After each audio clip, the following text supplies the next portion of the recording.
মানুষটা আমাকে ছেড়ে চলে যাচ্ছে, মানুষটা আমাকে ছেড়ে চলে গেল, সে তো আমার হয়ে থাকলো না, আমি ধরে রাখেও তাকে পারলাম না। একটা কথা মনে রাখবেন, যে আপনার সে আপনারই থাকবে, আর যে আপনার নয় সে চলেই যাবেই যাবে। আর ধরে রেখে কষ্ট বাড়ানোর কোনো দরকার নেই। আর আপনার যদি ধরে রাখতে হয় তাহলে আল্লাহ এবং রসুলের প্রেমের রশি দিয়ে ধরেন, আপনার রশি দিয়ে ধরিয়েন না। সেটা ছুটে যেতে পারে, সেটা ছুটে চলে যেতে পারে। যদি ধরে রাখতে হয় আপনার রবের, আপনার রসুলের দেখানো পথের মতের ভালোবাসার সেই রশি দিয়ে ধরুন, সে কখনো আপনাকে ছেড়ে যাবে না। এমনও হতে পারে রব চাহে তো জান্নাতেও আপনারা একসাথে থাকতে পারবেন। সুবহানাল্লাহ। এই কথাটা মনের মধ্যে বসাই নেন, যে আপনার সে আপনারই থাকবে, যে আপনার নয় সে কোনো না কোনো ভাবে চলে যাবে। আর যখন চলে যাবে বুঝে নেবেন সে আপনার ছিল না, এতদিন আপনি অনুমানে ছিলেন।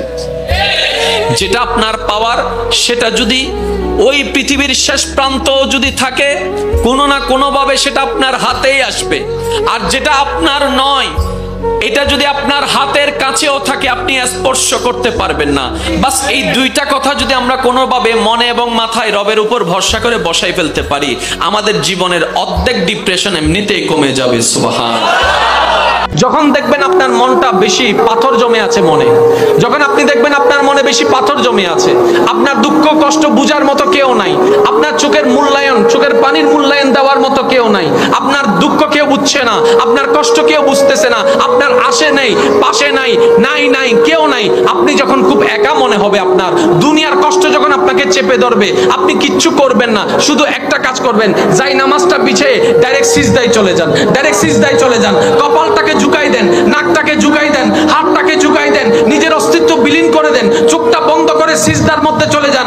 আল্লাহর ওয়াস্তে করে বলছি, কিচ্ছু পড়া লাগবে না, শুধু সিজদার মধ্যে পড়তে থাকেন, সিজদায় পড়ে থাকেন, কান্না করতে থাকেন। ওনাকে বুঝান যিনি আপনি না বললেও সবকিছু বুঝে, ওই রবকে জানান যিনি আপনি না জানালেও সবকিছু জানে। দুনিয়ার মানুষ তো আজকে বললে কালকে চুপ উল্টাই ফেলে, ব্ল্যাকমেইল করতে শুরু করে। রব তো সবকিছু জানার পরেও দোষ গোপন করে রেখেছে। ওই রবের দরবারে সবকিছু বলতে থাকেন, 1টা মিনিট, 2টা মিনিট, 3টা মিনিট, দেখবেন আপনার সমস্যা তখন সমাধান না হলো অন্তরে এমন একটা শান্তি লাগবে যেটা আপনার পৃথিবীর কোথাও কোথাও খুঁজে পাবেন না। সুবহানাল্লাহ।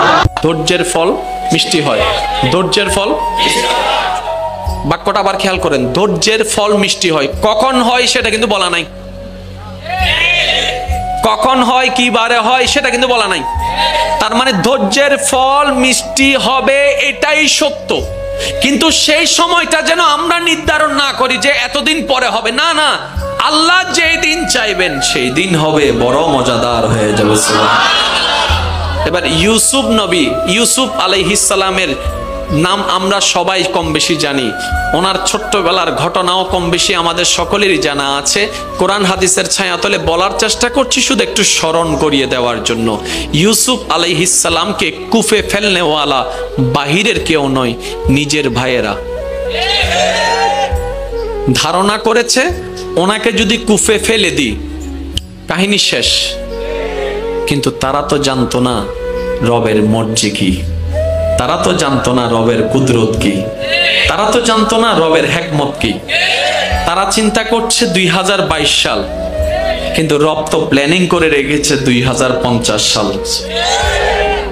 একটু খেয়াল করবেন, তারা চিন্তা করছে আজকে ইউসুফকে কুফে ফেলে ডেস্ট্রয় করে দিব, এদিকে রব হিকমত করেছেন আমি ইউসুফকে সিংহাসনে বসায় রাজত্ব দান করব।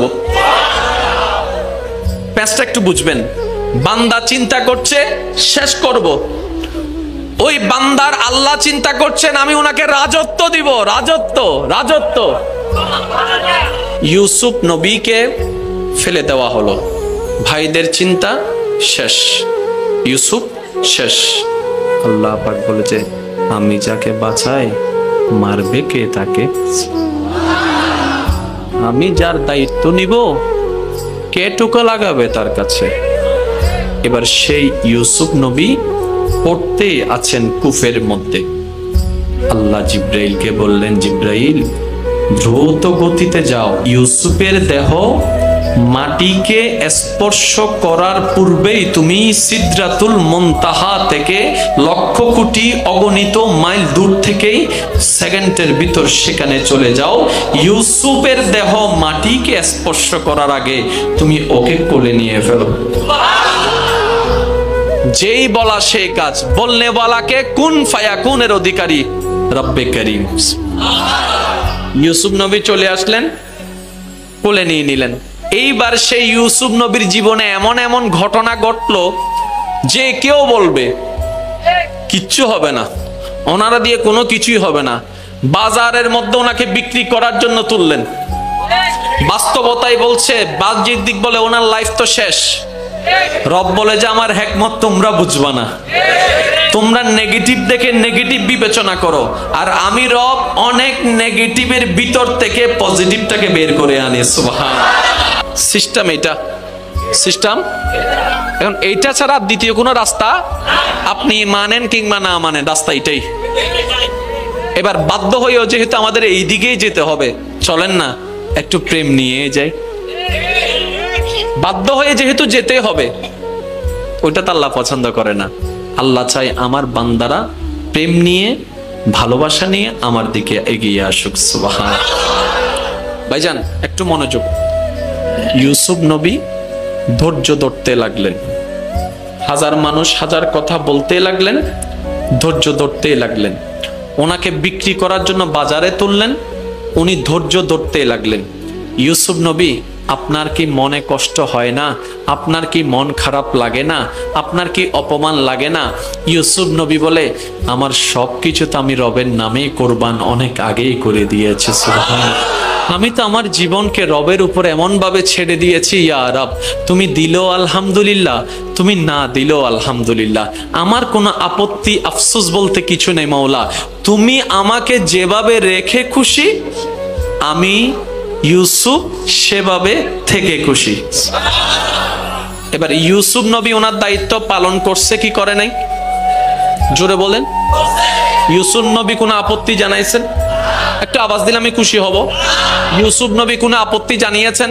কোনো আফসোস জানিয়েছেন? কোনো হাই হতাশ জানিয়েছেন?